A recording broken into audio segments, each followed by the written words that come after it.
तेणुक तथापि ए मालदा ग्राम हूँ संस्कृति संपन्न ग्राम छः मौजा आनुकूल्य सप्तराति व्यापी ये पालार आयोजन कर आज जो विषयवस्तुटी आज्ञा मु आलोचना करी ये हूँ भगवान कथा भगवान गाथा महापुरुष कहले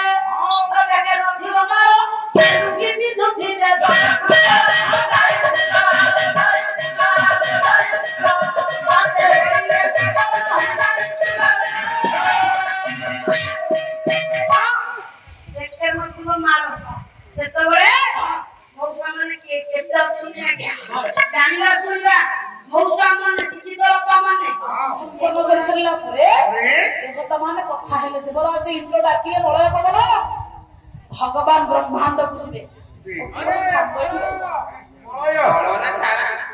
मलय पवन बाजिले चारिआडे वृक्ष पल्लवित